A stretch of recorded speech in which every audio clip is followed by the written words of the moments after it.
The angels are really here. Hi, I'm Reverend Andrew Bozeman, and this is On the Wings of Your Mind. You know, we're in the middle of a spiritual war which is going full force. There are those who are angry at God for letting this pandemic happen.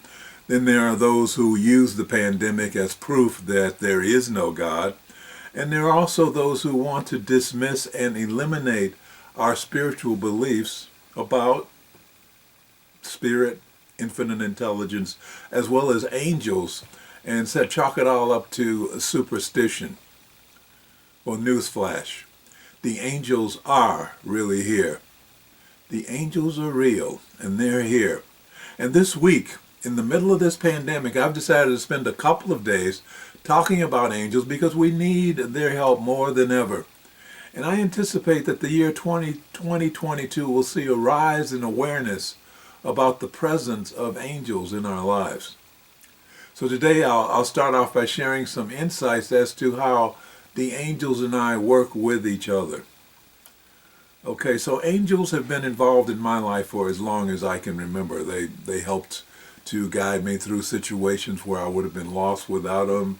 There have been a couple of occasions where angels actually saved my life.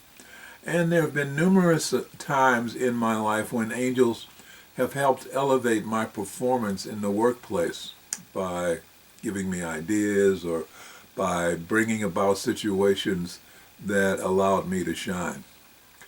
So even though angels are celestial spiritual beings, they do have a sense of timing and marketing and communication that is pretty unparalleled.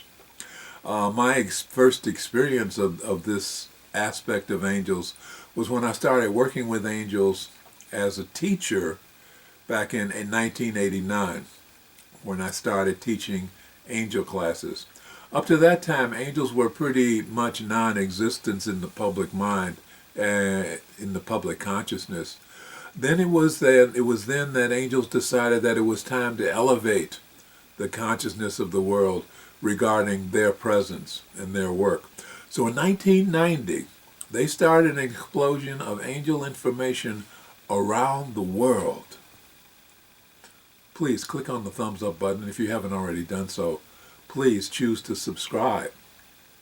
I'd love to hear your thoughts, comments, and suggestions, so please use the chat box on the right side of the screen or the comment section below the screen. Yeah, I'd love to hear what you have to say. So back to work. The angels started things back in 1990 that was pretty unprecedented in terms of acknowledgement of their awareness in society. There were books published, many books published about angels. Angels were written about in mainstream magazines like Time and Newsweek. There was a rush of angelic art. There were TV programs involving angels. And there were classes on angels being taught all over the place. I remember I ended up teaching classes on angels in hotels, on college campuses, at churches, at spiritually oriented conferences and conventions. I was interviewed on radio and a number of TV talk shows in San Francisco about angels. I even spoke at a number of events in the Bay Area that had nothing to do with spirit, but they wanted to know about angels. I remember that after one of my speeches at a conference where I'd spoken about angels, I was approached by a gentleman who introduced himself as an attorney.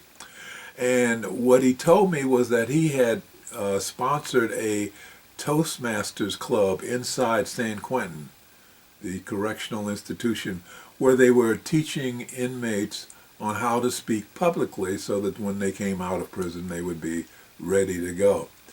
So he wondered, as he was speaking to me, if I would be interested in attending one of those Toastmaster sessions as a guest speaker to talk about angels. Well, my immediate reaction was yes. I had heard that there might be opportunities to teach classes at San Quentin, so I saw this as an opportunity to make some connections within the organization and maybe I could teach a couple of classes there. So that was the setup, and it was several weeks away. But as I got closer to the actual appearance, I began to have second thoughts. Now, the reason I had second thoughts was I was of the belief that a group of men in a place like San Quentin would not want to hear about angels. Why would they want to hear about angels? But I was allowing some negative programming that had developed throughout my younger years by watching prison movies, like James Cagney and Edward G. Robinson. They were all very negative movies regarding the people in prison and life in prison. So I must admit that I was somewhat intimidated by all that negative programming. I remember it got so bad at one point that I actually was thinking about canceling the engagement. But my inner mind said no. It stopped me because it said, this is a commitment you made and you need to do it. So I couldn't back out of a commitment. So on the day of the event, I got ready after work to go and do this guest talk at San Quentin. Now, from the distance from my office to San Quentin was about 70 miles. So during that drive, I was arguing with myself about what a dumb idea it was for me to think that I could do a talk that would be of interest to the men in San Quentin prison, that I could actually convince them that angels were real, or that angels could have an impact on their lives. Like I said, I was intimidated by all that negative program. And this inner argument of mine went on for about 30 miles. And it was vicious. But when I reached the halfway mark of my trip, I got a message from the angels. They were probably tired of listening to my ranting about my doubts and my fears. So they sent me a message to shut me up. Here's what happened. So I'm driving down the freeway. I'm in the third lane from the right. And coming up on my left in the fast lane is this black BMW, and it is hightailing it down the road. And immediately, as it got to where I was, it cut in front of me.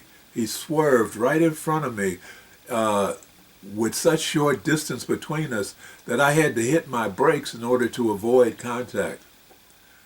Now, it was in front of me for only a few seconds because as we were going, he swerved in front of me, and then he swerved over to the next lane, and he swerved over to the next lane in order to make the exit that he had waited too long to try and make. But he made it. So anyway, he was in front of me for a few seconds. And during that time, I was ready to let out a string of curse words, expletives, against this car, because I didn't see the driver, against this car who had almost hit me. I was ready to let him have it. But those words of anger froze in my mouth. It all stopped because I looked down at his license plate and I knew that I had just received a message that I could not ignore. The license plate read, JSTBLEV, just believe. Just believe. The angels were telling me in their own way to shut up and believe that they are indeed with me, and that they would be there at San Quentin with me when I gave my talk. Just believe. Needless to say, I quit complaining. And for the next 30 miles, the only words that came out of my mouth were words of gratitude. Thank you, angels. Thank you, angels. Thank you, angels. Over and over again. So when I got to San Quentin and got checked in and found myself in that room in front of all those men, I delivered a talk about angels. Don't really remember what I said, but it must have been great. Because at the end of my talk, I was pleasantly surprised when those men not only had enjoyed my talk, they actively and enthusiastically participated in the discussion, and several of them shared stories of their own beliefs and their own experiences involving angels. It was pretty awesome. I remember one of the men told us that he believed that the reason he was alive on that day was because the angels had prevented him from going to a meeting where he would have been killed. It seems that the meeting he was gone to was an ambush set up by a rival gang that wanted to get rid of him, and he would have been gunned down. But the angels, he said, the angels stopped him. Amazing. Amazing. 2 weeks later, after that event, which I felt very good about, I got a letter from that attorney who thanked me and who said that he had never seen the inmates so animated and inspired by a guest talk. If obviously it was not me who did the inspiring. No, it was the angels. I was just an instrument of delivery. The angels ran the whole show. They were in complete charge. They were indeed. So, whenever I'm led to do something at the urging of the angels or my guides, and I find that I am feeling doubts about what I'm doing, about what I'm about to say, about something that I'm about to do, I always remember that license plate. Just believe. Just believe. Whenever I hear about people who don't believe in angels or who want to discount our spiritual beliefs as just silly superstition, I don't try to change their minds. That's not my job. I send them love and blessings. I feel a little sad because these people have such a narrow view of the world and live in such a small world that they are actually prisoners of their own narrow thinking. But I also know that when the angels feel that the time is right, those people will be exposed to a persuasive demonstration by the angels that will definitely change their minds. You see, when we look up at the sky and see all the stars that fill the sky, remember we're only seeing a tiny, tiny, tiny fraction of what is out there. Our Milky Way galaxy, the one that we live in, contains billions of stars, B as in billions. And our galaxy is only one of billions of galaxies, each with billions of stars. Billions. The phenomenon that fill our universe are so vast that there is no way that our minds can grasp the magnitude of what is out there. It is just too much.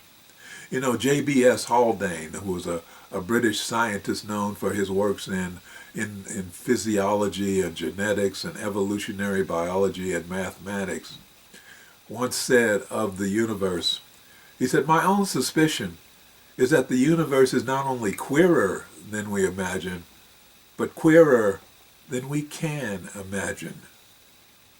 You see, there is no way that our tiny brains can encompass the vastness of this universe in which we find ourselves. And so, not only physically, but all the other realms, dimensions that exist out there, there's no way that our little minds can grasp, can comprehend that, can comprehend the consciousness that has created and runs this universe. Infinite intelligence is the consciousness that has created our universe, and it has created us. And it protects us from ourselves, us, individualized expressions of infinite intelligence. It is created to protect us, the angels. The angels are here to help us. The angels are here to protect us. There are angels around each and every one of us. Each and every one of us has an angel attached. Each and every one of us has probably multiple angels. You know, there are theologians who don't think that we all have a guardian angel. That's kind of out there for them. In their small minds, they cannot imagine that there are enough angels to go around. There are trillions of angels, trillions upon trillions of angels. There are guardian angels, there are healing angels, there are angels who protect countries, there are angels who protect bodies of waters. The kingdom of angels is beyond measure. Beyond measure. You know, knowing that infinite intelligence is vast beyond my capability to imagine, I can only be filled with gratitude as I look around at our queer universe and thank infinite intelligence for the angels, because they are always there. They are here right now in this room with me. They are always there. So tomorrow we're going to talk some more about angels and how to work with them and the stuff that they do to help us and protect us and love us. In the meantime, let me remind you to just believe. Just believe. Let's close with prayer.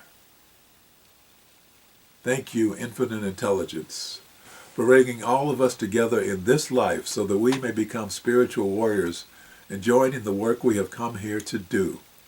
Thank you, infinite intelligence, for bringing us into this space of awareness and a deeper understanding of ourselves and our relationship to life and infinite intelligence. Thank you for showing us who we really are. We open our minds and hearts to the truth of our being. We are the children of God. We are individualized expressions of infinite intelligence.